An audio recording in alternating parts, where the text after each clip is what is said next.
안녕하세요. 저는 얼마 전에 재작년에 이혼을 했던 전 남편과 잠깐 얼굴을 마주한 적이 있었습니다. 불과 2년밖에 안 지났는데 제가 알던 사람이 맞나 싶을 정도로 상당히 많이 변해 있었어요. 그 모습을 보니 작년 이맘때 저와 이혼을 왜 하게 됐는지 또다시 기억을 떠올리게 되었습니다. 그날은 10년의 결혼 생활이 한순간에 무너지게 되었던 날이었고 제 삶에도 많은 변화가 찾아오게 된 날이었어요. 남편과 결혼한 이후 10년 동안 시댁 집안과 사이가 좋은 건 아니었지만 그래도 참고 살아갈 만 했었습니다. 남편도 너무 벗어나는 행동을 해온 적은 없었기 때문에 크게 화를 낼 일도 없었고 다른 가정들처럼 평범한 삶을 살아왔었어요. 그런데 아무런 준비도 없이 갑자기 찾아온 변화는 저에게 엄청난 충격을 안겨주었습니다. 매년마다 시댁에서 김장을 해왔었기 때문에 그날도 당연하게 시댁에서 김장을 했었는데 매번 하던 양에 비해 그날 김장의 양은 평소 제가 알던 양보다 훨씬 더 많이 준비가 되어 있더라고요. 그걸 보면서 들었던 생각은 작년 김장이 적어서 이번에는 좀 더 많은 양을 준비하신 줄 알았는데 그건 제 착각이었다는 걸 김장이 전부 끝나고 나서야 그 이유를 알 수가 있었습니다.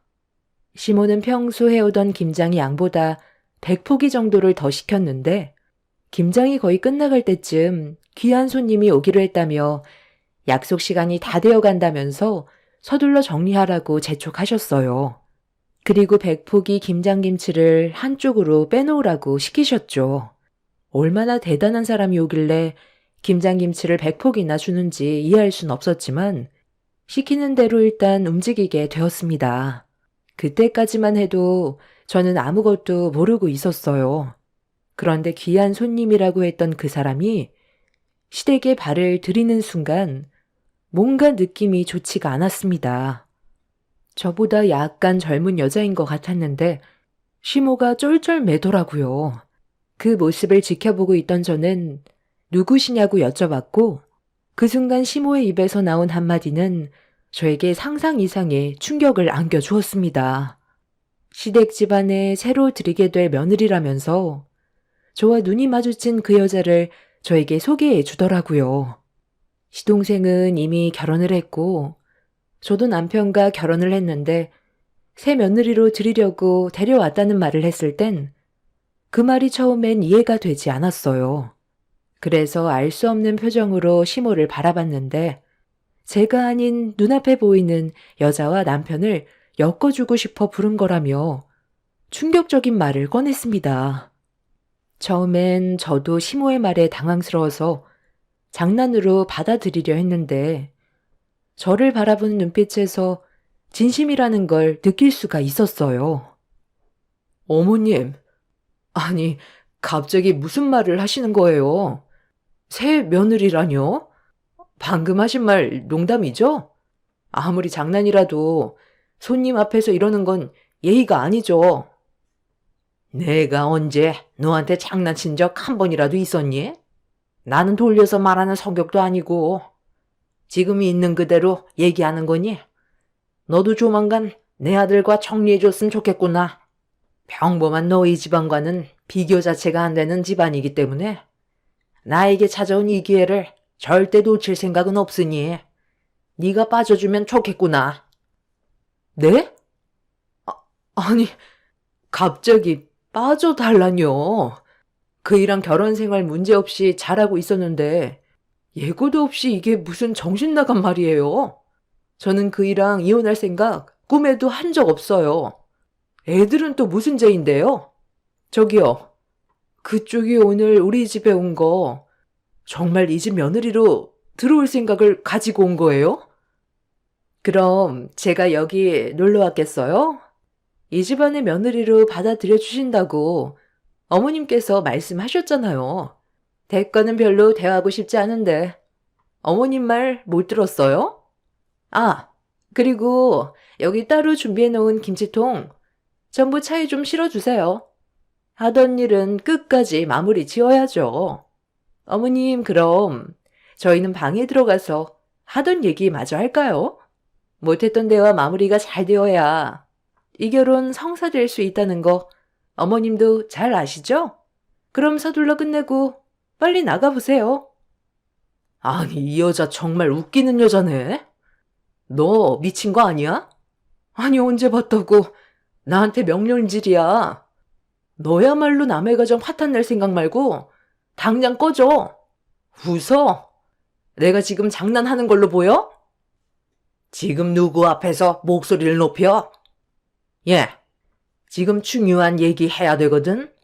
밖에 주차되어 있는 저 차에 김치통 옮겨놓고 그만 집으로 돌아가라.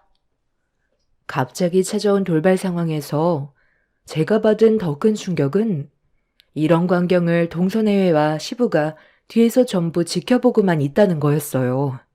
그제야 저만 빼고 모두가 이 사실을 알고 있었다는 걸 뒤늦게 눈치챈 저는 도저히 용납을 할 수가 없었어요. 시모가 상간녀를 방으로 데리고 들어가려 하길래 그 뒷모습에 이성을 잃은 저는 망설이지도 않고 바로 상간녀의 머리채를 잡아 버렸습니다. 제 삶에 위기가 찾아왔다는 걸 직감하게 되면서 힘들게 쌓아온 가정이 무너지는 걸 원치 않았던 저는 무조건 집 밖으로 내쫓아 버려야 했어요. 그렇게 정신 나간 여자처럼 한바탕 난리를 치고 있었는데 뒤늦게 들어온 남편이 저와 상간녀가 뒤엉켜 있는 모습을 보곤 많이 놀랐는지 급하게 달려왔는데 저와 상간녀를 분리시킨 뒤 괜찮냐며 온몸을 살펴주고 있었습니다. 다친 곳은 없는지 물어보는 모습에 결국 눈시울이 붉어졌고 남편의 뺨에 손을 올려 버렸어요. 제가 아닌 상간녀의 몸 상태를 살피고 있던 거였네요. 저만 모르고 있었던 거지. 남편을 포함해 시댁 식구들 전부 상간녀를 며느리로 받아들일 마음의 준비를 하고 있었다는 게 엄청난 충격으로 다가왔어요. 그리고 남편의 한마디가 저를 주저앉게 만들었습니다. 어머니가 이 사람 불렀어요? 그냥 좀 기다려주면 제가 알아서 이 사람과 정리한다고 했잖아요. 이렇게 일을 키우게 되면 우리가 불리해진다는 거 몰라요? 시간이 많지 않으니까 그런 거잖아.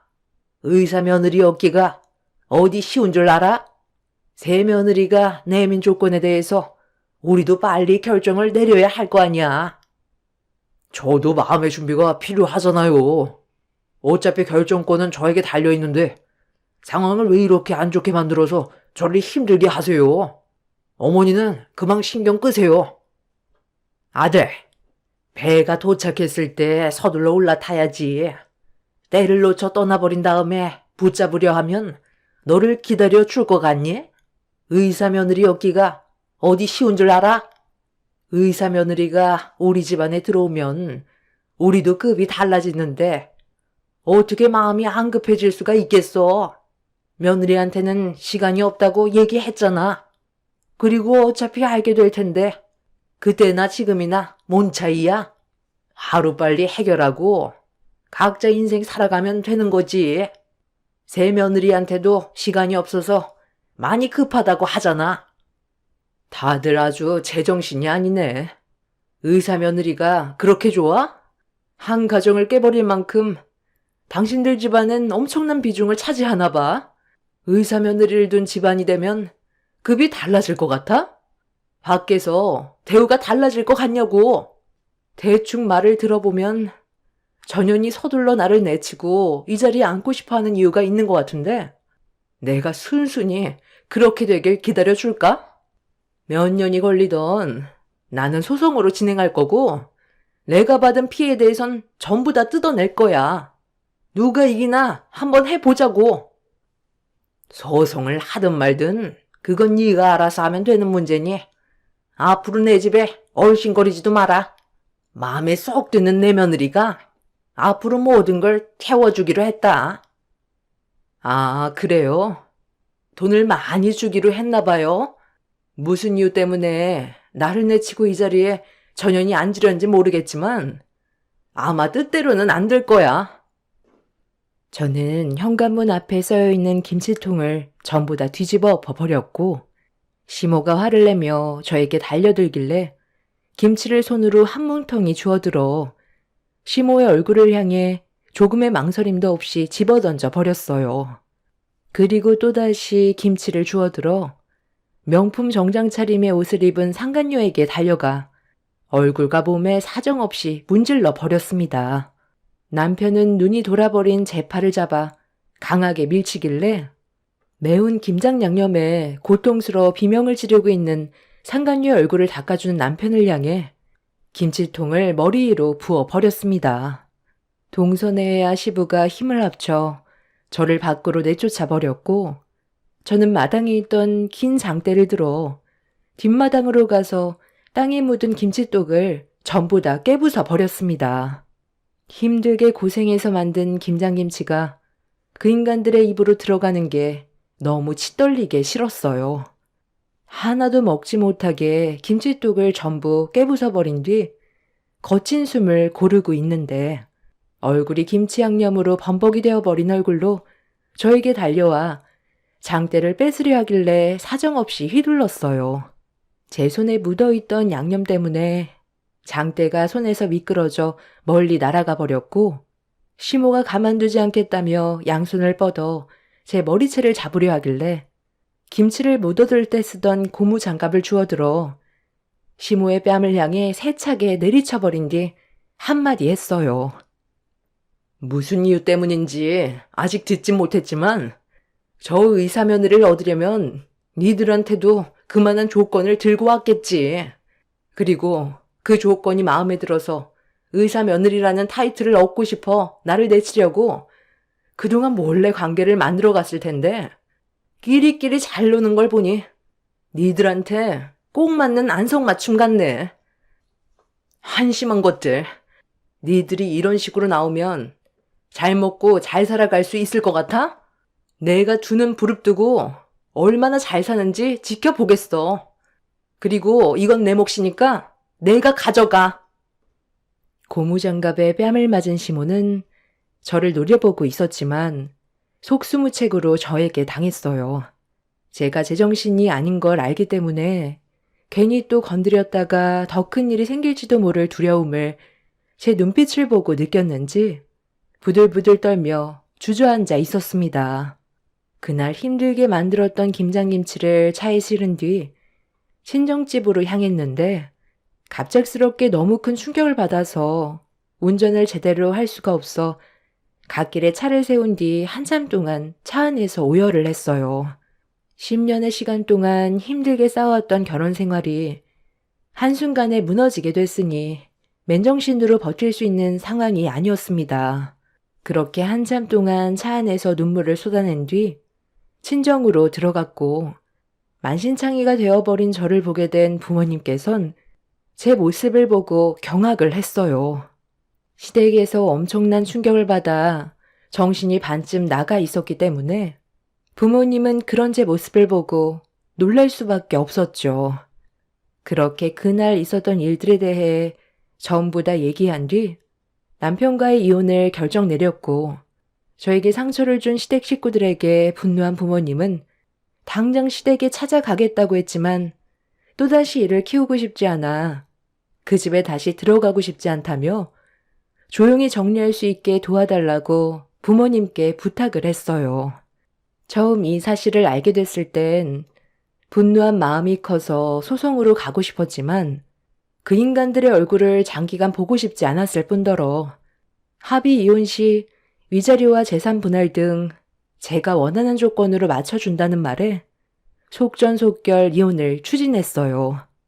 그렇게 남편과 상간녀를 상대로 거액의 위자료를 받아낸 뒤에 법적으로 남이 되었고 숙려기간 3개월이 채워져 남편과 다시 한번 법정에서 이혼에 대한 확답을 받기 위해 얼굴을 마주하게 됐을 때 무슨 이유 때문에 저와 이혼을 하고 그 여자를 택했는지 물어봤어요. 어차피 이제 너랑 나는 법적으로 완전한 남이니까 왜 그 사람을 선택했는지 지금은 말해줄 수 있겠네. 나도 처음엔 어머니가 갑자기 여자를 소개해주겠다고 했을 때 많이 놀라긴 했었는데 그 사람이 의사이고 조건도 나쁘지 않은 것 같아 고민 끝에 결정을 하게 된 거야. 솔직히 너랑 10년간 결혼 생활하면서 우리 관계 많이 뜸했잖아? 당신한테 여자로서 매력도 못 느꼈고, 그렇다고 우리 부모님과 잘 지내는 것도 아니고, 그냥 형식적으로 만나는 거지. 네가 우리 부모님한테 살가운 성격도 아니고, 나한테도 별 감정 없이 애들 때문에 억지로 사는 게 느껴졌는데, 굳이 결혼 생활 이어갈 필요가 있을까 싶더라고. 이렇게 살 바엔 차라리 내 삶을 변화시키는 것도 나쁘지 않을 것 같더라. 당연히 그쪽 집안에서도 우리한테 요구하는 조건은 있었지. 어머니한테 그 말을 들었을 땐 나도 꽤 충격을 받긴 했지만, 눈 한 번 딱 감으면 우리 집안의 격이 달라지는 거고, 남은 인생뿐만 아니라 그 사람 사이에서 낳은 내 자식들까지 앞으로의 미래가 보장이 되기 때문에 이 기회가 우리 집안을 변화시킬 수 있는 유일한 방법이라고 생각했어. 언제까지 가난에 쫓기며 살아갈 순 없잖아? 남편이 왜 저를 버리고 직업이 의사인 여자를 선택했는지 그 이유를 듣게 되는 순간 남편이 정신 나간 놈이라는 걸 확실하게 알 수가 있었습니다. 그리고 이런 계획을 제일 처음 세운 시모가 정신병자라는 것도 알 수 있었죠. 아무리 의사 집안이 좋고 자신들의 삶이 달라진다 해도 자기 아들의 신장을 의사 집안에게 넘겨주는 조건으로 의사 며느리를 드린다는 게 상식적으로 이해를 할 수가 없었습니다. 어느 누가 돈 때문에 자기 자식의 신장을 남에게 줄 수가 있겠어요. 그런데 이걸 또 받아들인 남편도 제정신이 아닌 것 같았어요.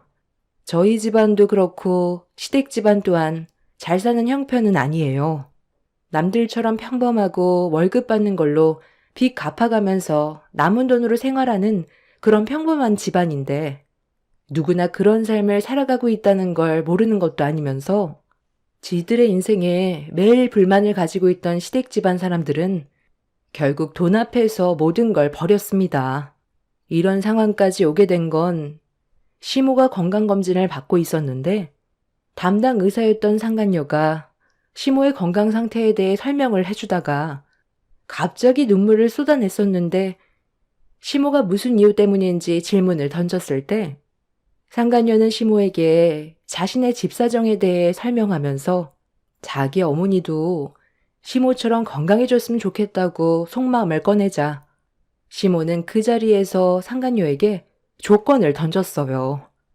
자기 아들이 결혼을 했지만 조만간 이혼을 준비하고 있다면서 거짓말로 상간녀와의 만남을 주선했어요.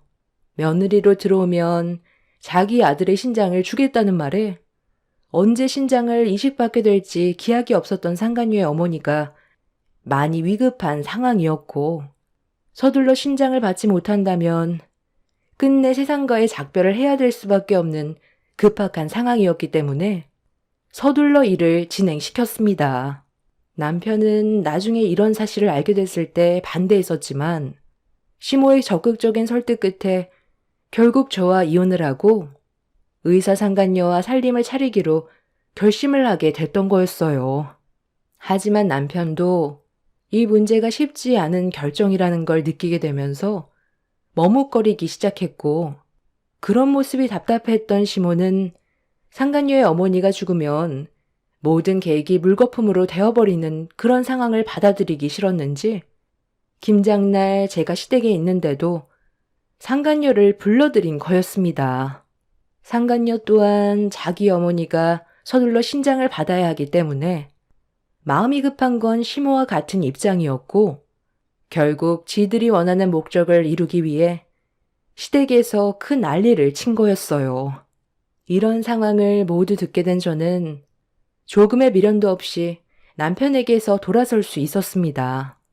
법적으로 남이 된 이후 저는 친정 부모님의 도움을 받아 아이들을 키우면서 먹고 살기 위해 열심히 노력했어요. 지금의 삶에 만족하면서 최선을 다하며 살아가고 있었는데 남편과 이혼한 지 2년의 시간이 흘렀을 시점에 저희 부모님 집 앞에서 전 남편과 얼굴을 마주하게 되었습니다. 회사 직원들과 회식을 끝낸 뒤 서둘러 집으로 들어가려는데 전 남편이 제 이름을 부르는 목소리에 고개를 돌렸는데 그 사람의 얼굴을 보고 경악을 했어요. 그동안 잘 지내고 있었어? 우리가 헤어진 지 2년 만인가? 내 모습이 많이 달라져서 놀랐지? 나도 내 인생이 이렇게 바뀌게 될 줄 몰랐는데, 당신을 놓친 거에 대해 매일 후회하면서 살아가고 있어. 나 지금 하루하루 겨우 버티며 살아가고 있는 중이야. 2년 전에 있었던 일들 기억하지? 그 여자의 어머니한테 내가 신장을 이식해주고 그 여자와 결혼하기로 했었잖아. 나도 지긋지긋한 가난이 싫었고 그 집안처럼 잘 살고 싶었거든. 넓은 아파트에 외제차 끌고 다니면서 의사 마누라 옆에 두고 호화스럽게 사는 그런 그림을 상상했기 때문에 내 신장 하나쯤은 그 여자의 어머니한테 줄 수 있을 줄 알았어. 하지만 막상 수술을 앞두고서 내 마음이 변하기 시작한 거야. 신장 이식을 하다가 잘못될 수도 있는 사례도 꽤 있다는 걸 조사하게 되면서부터 내 몸에 문제가 생길 수 있을지도 모른다는 생각이 머릿속에서 떠나지 않게 되자 결국 신장 이식 당일 병원에서 도망쳐 나갔어. 그리고 그때부터 지금까지 도망자 신세로 전락해버린 거야. 그 여자의 어머니는 결국 신장 이식을 받지 못해 끝내 숨을 거뒀다는 말을 듣긴 했는데 자식들도 해주지 않는 신장 이식을 굳이 내가 해줄 필요는 없는 거잖아. 그런데 이 모든 걸 내 탓으로 돌리더라고. 그지만 자식들은 지들 몸에 손대기 싫어서 마지막 순간까지 신장 이식을 해주지 않았으면서 나 때문에 죽었다고 절대 가만두지 않겠다며 한바탕 난리가 났었어. 결국 나의 두려움이 모든 걸 망쳐버리게 되었던 거지. 시간을 되돌려 보니까 내가 잘못 선택을 한 것 같아. 가족들은 나의 선택에 대해 용서할 수가 없다고 연을 끊어버렸어. 의사 집안을 놓쳤다고 화를 가라앉히지 못했고 그날 이후 나는 지금까지 우리 가족과도 연을 끊고 살아간 2년 동안 정말 외롭게 지내오면서 많은 걸 후회하고 반성하고 있는 중이야. 당신과 아이들에게 저지른 내 실수 용서해 줄 수 없을까? 그래서 이제 와서 뭐 어쩌라는 건데? 나랑 다시 시작하고 싶다는 거야? 네가 그때의 일을 후회하고 반성하면 뭐해? 내 마음속 깊이 남아버린 상처는 지워지지가 않는데 너 때문에 지금 내 삶이 어떻게 됐는지 봐봐. 나는 아직까지 그때의 일을 잊을 수가 없어. 나랑 그 여자가 몸싸움을 벌였을 때 네가 어떻게 했어? 나는 내팽개치고 그 여자 어디 다친 곳은 없는지 살펴주지 않았어? 나는 당신 아이 낳고 10년간 헌신하며 살았었는데 고작 돌아오는 건 버려진 거였어. 그때 내가 애들을 우리 부모님 집에 맡겨두지 않고 같이 그 집에 있었다면 충격적인 장면들을 전부 봤을 테고 아이들의 정신에도 문제가 생겼었겠지. 네가 어떻게 되던 나는 상관하지 않아. 너에 대한 감정 손톱만큼도 남아있지 않다고.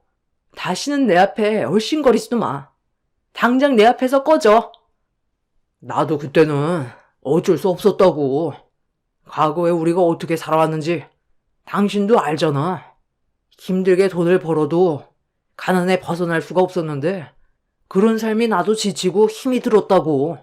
그때 내린 결정이 정신 나간 짓이었던 거 나도 인정해. 그만큼 우리가 가난했기 때문에 나도 모르게 말도 안 되는 조건에 혹했었지만 뒤늦게 깨달았고 신장을 주지도 않았잖아. 수술대에 올라갔을 때 당신과 아이들이 생각나더라고. 그때 내가 있어야 될 자리는 우리 가족들 곁이었어. 나 우리 집안과 연 끊었고 다시는 만날 일도 없을 거야. 과거의 잘못 한 번만 용서해주면 안 될까? 애들 생각도 해야지. 아빠를 그리워했으면 좋겠어. 2년간 정말 반성 많이 했어. 앞으로 당신과 다시 시작하고 남은 인생 살아가는 동안 평생 반성하면서 살아가도록 할게. 그러니 제발 나 좀 다시 받아주면 안 될까? 아니, 나는 네가 원하는 대로 해줄 수 없어. 어찌됐든 너는 나를 내치고 그 여자랑 새롭게 시작하려고 수술대까지 올라갔던 건 사실이잖아? 만약 신장이 아닌 너한테 피해가 없는 조건이었다면 너는 지금 이 자리에 없었겠지. 네가 잘못될까봐 두려워서 도망친 것뿐이잖아? 내가 얼마나 마음 아팠을지 생각은 해봤어? 아침 일찍부터 김장하던 그날 평소보다 100포기를 더 했어. 나중에 그 사실을 알았을 때 기분이 어땠을 것 같아? 그 여자를 집에 들였을 때 내 모든 게 무너져 내렸어. 모두가 철저하게 나를 속이고 계획을 세웠던 걸 생각하면 지금까지도 소름이 돋는다고. 다시는 내 앞에 나타나지 마. 너랑 다시 시작하는 일 없고 애들 얼굴도 보여주지 않을 거야. 지금 너는 가족들에게 내쳐지고 오갈 데가 없으니까 아쉬워서 내 앞에 나타난 것뿐이야. 전 남편에게 등을 돌린 저를 붙잡더니 제 앞에서 무릎을 꿇고 용서를 구했어요. 하지만 저는 조금의 감정도 흔들리지 않았습니다. 그때 당시 받았던 상처는 회복이 되지 않았을 뿐더러 그 사람과 또다시 시작하게 됐을 때 그려지는 미래가 소름 끼치게 싫었어요. 전 남편은 제 발목을 잡고 끈질기게 놓아주지 않으려 하길래 제가 비명을 지르자 부모님께서 제 목소리를 들으셨는지 급하게 집 밖으로 나오셨고 전 남편과 얼굴을 마주하게 되는 순간 몽둥이를 들어 거침없이 휘두르셨어요. 전 남편은 저희 부모님의 행동에 놀랐는지 도망을 쳤지만 며칠간 계속 집주위를 맴돌며 저와 다시 대화를 시도하려고 하길래 경찰서에 신고를 했어요. 현재는 접근 금지 신청을 했지만 전 남편이 아이들 얼굴이 보고 싶다며 계속해서 접근을 하려고 기회를 보고 있는 중입니다. 친자 포기 각서까지 썼으면서 이제 와서 저러는 거 정말 꼴도 보기 싫네요. 있을 때 잘하라는 말이 있잖아요. 그 인간은 저를 놓친 거에 대해 평생 후회하면서 살아갔으면 좋겠어요. 그 사람에게 아이들과 열심히 살아가면서 꼭 성공하는 모습 보여줄 겁니다. 그게 제일 큰 복수가 아닐까 싶습니다. 과거의 아픔 털어버리고 새 출발하는 제 인생에 여러분들께서 응원의 한마디 해주셨으면 좋겠어요. 힘이 되는 말 한마디가 삶에 많은 영향을 준다잖아요. 제 기막힌 사연 끝까지 들어주셔서 감사합니다. 안녕하세요. 저는 30대 중반 여자입니다. 예정대로라면 원래 다음 달인 4월에 결혼식을 올려야 되는 예비 신부였지만 예비 시모였던 그분의 행동들이 저에게 너무 큰 실망을 안겨줘서 결국 파혼을 하게 되었습니다. 예비 신랑과 만난 지는 3년 정도 되었고 저는 사업을 하지만 그 사람은 일반 회사에서 근무를 하고 있었죠. 정말 괜찮은 사람이라 결혼까지 결심을 했었고 상견례까지 전부 다 끝난 상태였어요. 여기까지는 크게 문제없이 계획대로 넘어가고 있었죠. 그런데 결혼식을 준비하는 도중에 신경 쓰이는 것들이 몇 가지 나타나게 되면서 결혼까지 갈등하게 되는 일이 생기고 말았습니다. 바쁘게 일을 하고 있던 어느 날 예비 시모가 사업장 겸 저희 집에 찾아오셨어요. 결혼 얘기가 나오면서 제가 어떻게 일을 하고 있는지 궁금해하셔서 사업장에 몇 번 오신 적이 있었거든요.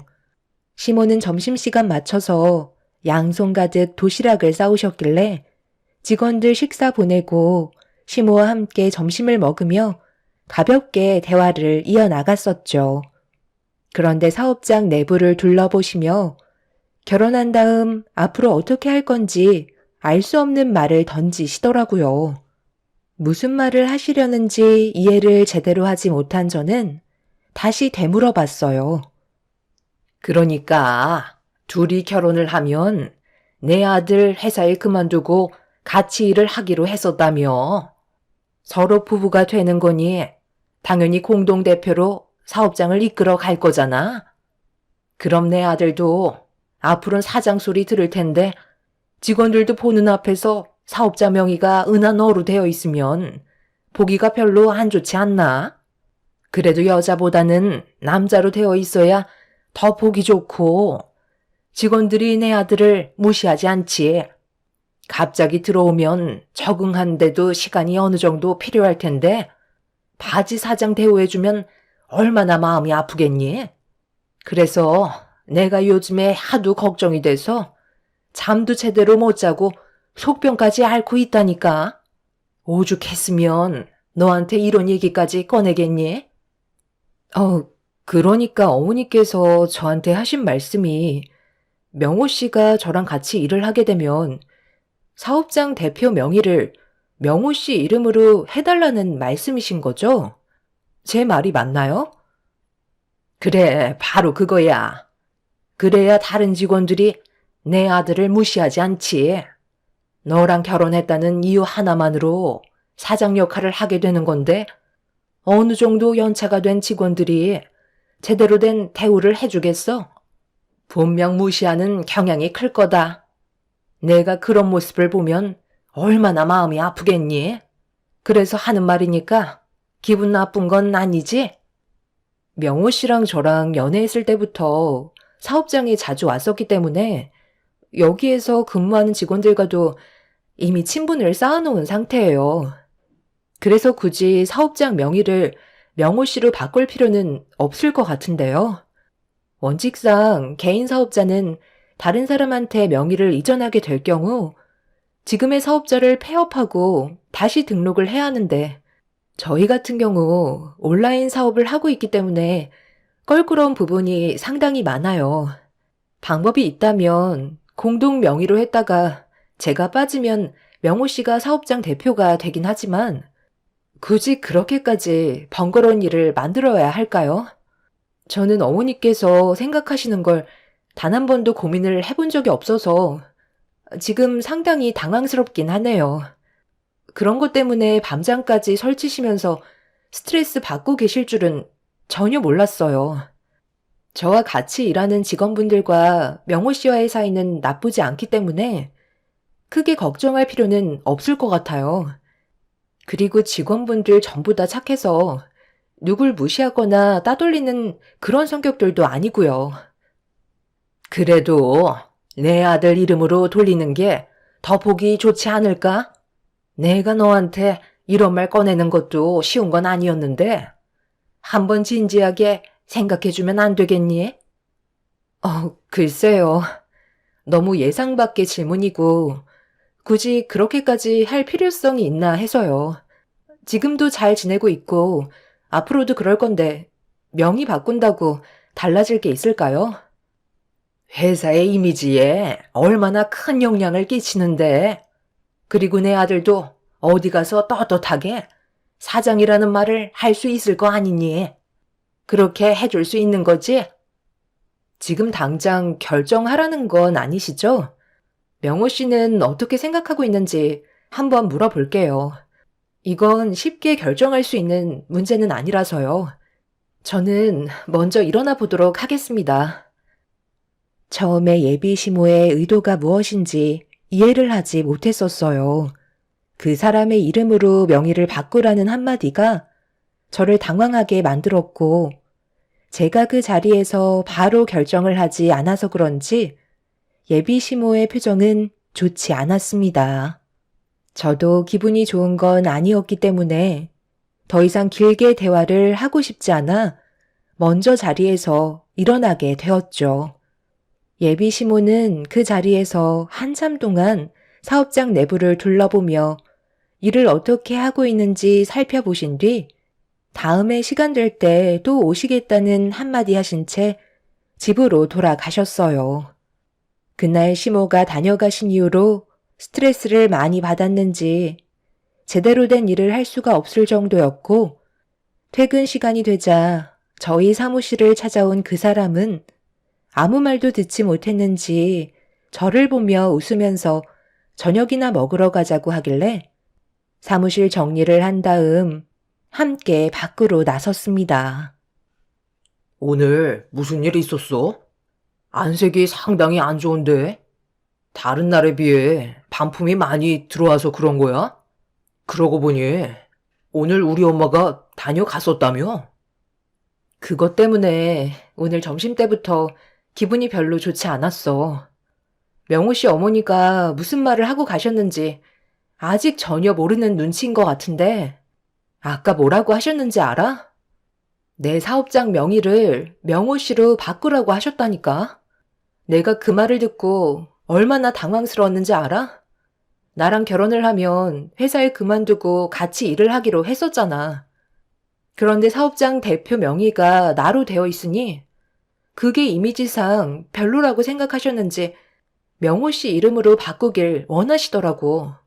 바로 답을 원하시는데 내가 머뭇거리니까 기분이 안 좋으셨는지 표정이 굳어지시길래 먼저 자리에서 일어났었어. 어머니는 나중에 또 오시겠다며 돌아가셨지만 내 기분이 어땠을 것 같아? 뭐? 우리 엄마가 그런 말을 하셨다고? 그게 중요한 것도 아닌데 왜 그런 말을 하셨대? 당신이 기분이 안 좋을 만하네. 당신이 몇 년간 힘들게 운영해온 사업인데 왜 그걸 내 명의로 해? 집에 가면 다시는 그런 말 하지 말라고 잘 얘기할 테니까 신경 쓰지 마. 나였더라도 엄마가 하신 말은 기분이 나빴을 것 같네. 그 사람 또한 저와 같은 생각을 가지고 있어서 그나마 마음의 위안은 좀 됐었어요. 제가 예비 시모와 같은 생각을 조금이라도 가지고 있냐고 물어보니 절대로 그런 생각은 조금도 가지고 있지 않다며 더 이상 얘기하길 원하지 않길래 저도 신경 쓰지 않기로 했었죠. 그렇게 각자의 집으로 돌아간 뒤에 그 사람이 예비 시모한테 저와 있었던 일에 대해 얘기를 했었는지 다음날 점심시간 때 또 도시락을 싸가지고 연락도 없이 오셨길래 그날은 밝은 얼굴로 예비 시모를 반겨드릴 수가 없었어요. 시모는 제 눈치를 살피더니 전날에 있었던 일에 대해 오해가 있었던 것 같다며 어색한 미소를 보여주셨습니다. 어쩔 수 없이 시모와 다시 마주보고 앉아 싸우신 도시락을 함께 먹고 있는데 저를 보며 무슨 말을 하고 싶으신 건지 머뭇거리시길래 할 말이 있으면 하시라고 제가 먼저 얘기를 꺼내자 예비 시모는 기다렸다는 듯이 또다시 입을 여셨는데 저는 시모의 한마디에 들고 있던 젓가락을 테이블에 내려놓고 말았습니다. 저번에 내가 너무 생각 없이 얘기한 것 같아 기분이 많이 안 좋았었니? 내 아들한테 한 소리 들었는데 나는 서로 좋자고 좋게 설명해 준 것뿐인데 너무 오해를 크게 한 것 같아 다시 좀 설명해 줘야 할 것 같아서 점심시간 맞춰서 온 건데 기분 나쁜 건 아니지? 정신없이 준비해서 오다 보니까 연락하는 것도 깜빡했네. 곰곰이 생각을 해보니까 내 아들 명의로 돌리는 게 많이 부담스러우면 일단 공동 명의로 한 다음에 차후에 변경하는 게 어떻겠니? 네가 좀 불편하면 그렇게 해도 될 것 같거든. 결혼 생활하면서 천천히 바꾸자는 거야. 급할 필요 뭐가 있겠어? 같이 일하는 직원분들도 성격이 괜찮다며. 그럼 나도 그런 걱정은 좀 덜 수 있을 것 같은데. 내가 원하는 대로 해줄 수 있는 거지? 직장을 그만두고 같이 일을 하게 되는 건데 내 아들도 어느 정도 위치는 돼야 하지 않겠어? 어머니, 사업장 명의에 왜 이렇게 집착을 하시는지 모르겠지만 저희 결혼을 하게 되면 서로 법적으로 부부가 되는 건데 그런 게 의미가 있을까요? 솔직하게 말씀드리면 저는 굳이 그렇게까지 하고 싶지 않아요. 그런 절차가 번거롭기도 하지만 제가 지금까지 힘들게 이끌어온 사업을 그 사람한테 넘기라는 건데 왜 그렇게 해야 하는 건지 저는 정말 모르겠어요. 저는 어머니께서 말씀하신 대로 해드릴 수 없으니 이 문제는 더 이상 얘기 안 하시면 안 될까요? 그럼 내 아들은 너 밑에서만 일을 해야 된다는 거냐? 내가 좋게 설명을 했으면 알아먹어야지. 사업을 하는 애가 눈치가 그렇게 없어서야 되겠니? 내 아들이 너 밑에서 일을 하게 되면 아무리 결혼한 부부라 할지라도 자존감이 떨어질 거 아니냐? 그래서 기 좀 살려주고 싶어서 한 말인데 그걸 그렇게 받아들이면 되겠니? 그냥 하라는 대로 하면 될 것을 결혼 전부터 토를 달고 있어?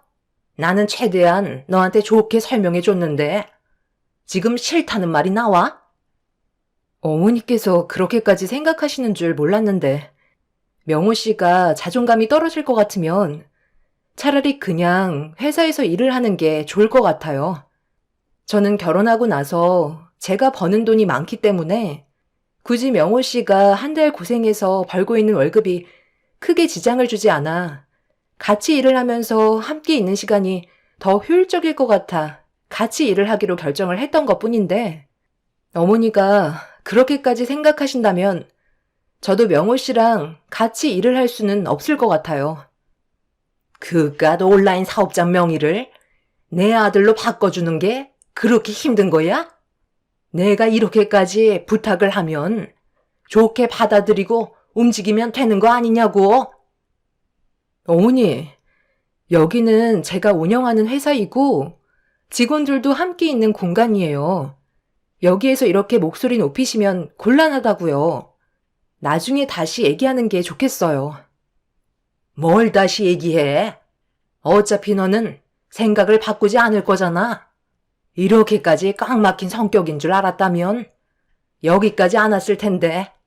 결혼식 며칠 남았다고 벌써부터 이런 문제로 서로 얼굴 붉히면 앞으로 어떻게 사니? 너한테 정말 많이 실망했다.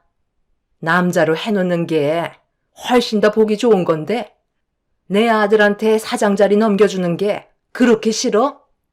돈 좀 번다고 지금 유세 떠는 거야 뭐야? 월 수익 3천만 원 번다고 좋아하지 마라.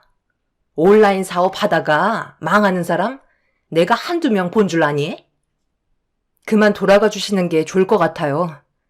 지금 어머니 너무 흥분하셨네요. 저희 나중에 다시 얘기해요. 그리고 지금 일을 해야 될 시간이라 자리를 오랫동안 비워둘 수가 없어요. 먼저 일어나 보도록 할게요. 저희들은 그런 명칭 하나로 서로에게 문제가 생길 만큼 가벼운 사이가 아니에요.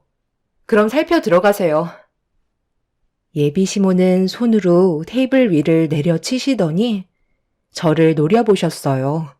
쿵 하는 소리에 놀란 저는 처음 보는 모습에 당황스러웠고 휴게실에서 큰 소리가 나자 직원들이 전부 다 몰려와 무슨 일이 생겼냐며 분위기를 살피길래 별일 아니라고 돌려보낸 뒤 저도 사무실로 들어가 버렸습니다. 시모의 얼굴을 더 이상 보고 싶지가 않더라고요. 그 사람이랑 결혼을 하면 제가 운영하고 있는 사업을 자기 아들의 소유로 만들려는 본 모습을 보게 돼서 저 또한 기분이 좋지 않았습니다. 예비 시모는 잠시 뒤 돌아가셨고 어김없이 퇴근 후 찾아온 그 사람은 또다시 제 눈치를 살피길래 시모가 연락도 없이 찾아와서 한바탕 했다고 좀 전의 상황에 대해 전부 다 설명해 주었습니다. 결혼 전에 이런 문제가 반복이 되면 앞으로의 결혼 생활이 걱정돼서 식을 올릴지 말지 고민이 된다고 하자 그 사람은 제가 뱉은 한마디에 많이 놀랐는지 2번 다시 이런 일 없게 하겠다며 중간에서 상당히 난처한 상황을 겪고 있었어요. 얼마 남지도 않은 결혼식, 그 전에 최대한 각자 조심해야 하는데 예비 시모는 오히려 그 반대의 행동을 하고 있었죠. 그런데 그날 퇴근 준비를 마치고 그 사람과 술이나 한잔 하려고 사무실을 나서려는데 예비 시모에게 연락이 오길래 전화를 받았습니다. 그 사람이 옆에 같이 있는 거 안다며 시댁에 같이 오길 바라셨어요. 어쩔 수 없이 저희는 시댁으로 향하게 되었죠. 둘 다 여기 앉아봐라. 내가 오늘 열불 터져서 도저히 이렇게는 그냥 넘어갈 수 없을 것 같다. 너희들 결혼 다시 생각해보는 게 서로한테 좋을 것 같은데 어떻게 생각하니? 솔직히 얘기해서 은하 너는 내 말 조금도 들어주려 하지 않았잖아. 네가 말한 대로 결혼하면 서로 부부인데 그 명의 하나 바꾸는 게 그렇게 싫은 거야? 그렇게 했다고 해서 사업이 망하는 것도 아닌데 왜 이렇게 억지를 부리는지 모르겠다. 내 입장도 생각해줘야 하지 않겠어? 명의 하나만 바꾸면 남들이 물어봤을 때 내 아들이 대표라고 떳떳하게 말이라도 할 수가 있지. 네가 사장 자리에 꽉 잡고 내 아들이 그 밑에서 일을 하고 있으면 그게 그림이 이상하잖아. 그래서 위치만 좀 바꿔달라는 건데 그게 이런 분위기를 만들 정도로 심각하게 끌고 가야 하는 거냐고. 다시 한번 말하지만 명의 바꾸도록 해라. 처음에는 좋게 설명하시더니 이제는 아예 강압적으로 나오시네요. 죄송하지만 저는 어머님께서 원하시는 대로 해드릴 수 없을 것 같아요. 이 사람 만나기 전부터 제가 힘들게 이끌어온 사업을 결혼했다고 해서 왜 명의를 바꿔줘야 하는 거죠?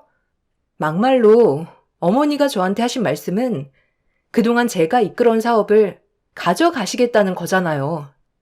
월 수익이 3천만 원 정도 되니까 욕심이 나셨나 봐요. 아무리 생각해봐도 어머니가 사업자 명의에 집착하시는 건 그것 말곤 이유가 없잖아요. 명호 씨한테 사장이라는 말 들려주고 싶어서 그런다고요? 같이 일하니까 공동사장이 되는 건데 서류상에까지 이 사람 이름으로 올리고 싶어 하신다는 건 제 사업을 그냥 가져가시겠다는 거잖아요. 그래서 저는 싫다고 얘기한 것뿐인데 어머니께서 이렇게까지 화내실 이유는 없다고 생각해요. 제 것을 왜 넘겨줘야 하는 거죠? 우리가 가족이 됐으면 네 거 내 거가 어디 있니? 다 같이 쓰는 거지. 그래서 끝내 네가 원하는 대로 밀어붙이겠다는 거지? 그럼 나도 어쩔 수 없네. 너희들 여기까지만 해라. 처음에는 고분고분 말도 잘 따르길래 상당히 괜찮은 며느리감을 데려왔다 생각했는데 이건 뭐 앞뒤가 전부 다 막혀서 제대로 된 대화조차가 이루어지지도 않는데 굳이 이 결혼할 필요가 있겠어? 너희 둘이 결혼을 하고 내 며느리가 된다면 앞으로 내가 하는 말을 잘 들어야 할 텐데 벌써부터 이렇게 삐걱거리면 뭐하러 같이 살아갈 필요가 있겠니?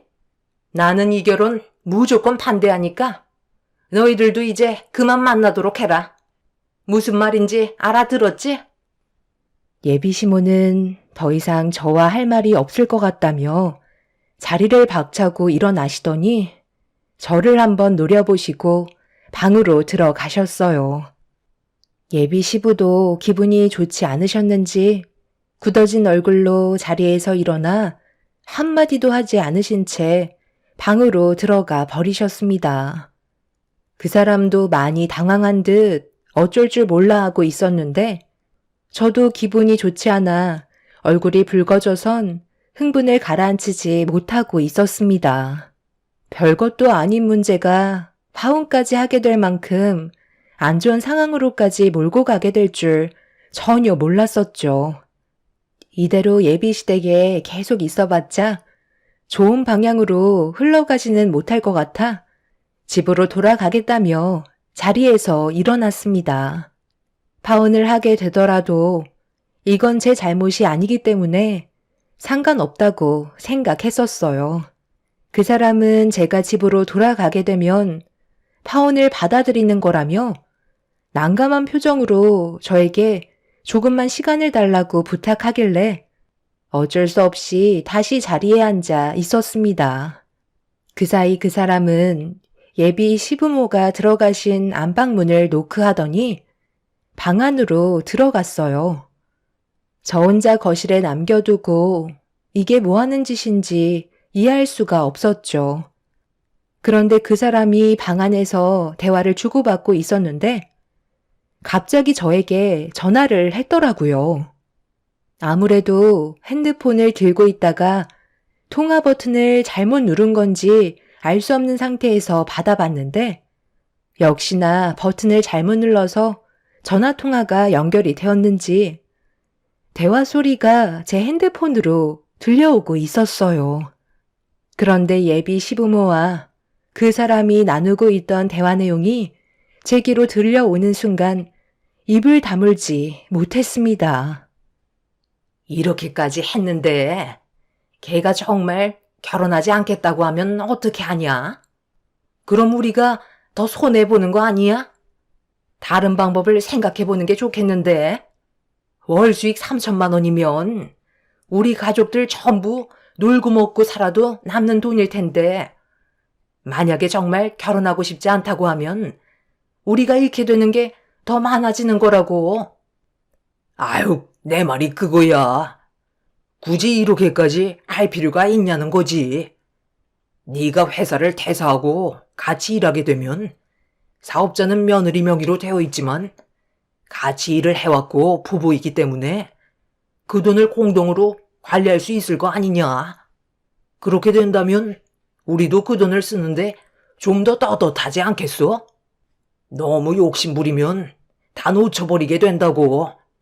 요즘 아빠랑 너희 엄마가 몸도 많이 약해졌는지 이리저리 쑤시는 걸 보면 음식에도 좀 신경을 많이 쓰고 여행도 자주 다니면서 운동을 해야 건강해질 텐데, 네가 벌어오는 돈으로는 우리 세 식구 앞으로 먹고 살기 막막했잖아. 그런데 며느리 하나 잘 들어오면 그동안 누리지 못했던 거 다 누릴 수 있을 텐데 너무 세게 나가는 건 아닌가 싶다. 일단 우리 결혼식부터 치르도록 하자. 정말 며칠 안 남았다니까. 너무 밀어붙이다 보면 도망칠 수도 있게 되는 거야. 아들, 네가 무슨 생각을 하고 있는지 아빠랑 엄마는 충분히 잘 알고 있다. 그런데 우리 조금만 더 침착하게 행동하고 앞으로 어떻게 할 건지 다시 계획을 세워보는 게 좋겠어. 명의를 바꾸는 것만이 방법은 아니잖아. 며느리가 벌어오는 돈을 사용할 방법은 많이 있다고. 그래, 엄마도 그렇게 하는 게 좋을 것 같다. 지금 괜히 일만 크게 벌려서 서로 감정만 안 좋아졌는데 이런 분위기로 몰아가다가는 정말 파혼하게 된다고. 우리가 투자한 시간과 노력을 생각해야지. 파혼하게 되면 결국 손해보는 건 누군지 뻔히 알면서 꼭 이렇게까지 해야 되겠니? 너무 조급하게 생각하지 말고 결혼식부터 해야 또 다른 방법이 생기는 거야. 너한테 명의가 돌아간다고 해서 달라질 게 뭐가 있는데? 지금 당장 할 수 있는 건 아무것도 없잖아. 결혼만 해도 한 달에 최소 월 500씩은 용돈으로 들어오겠지.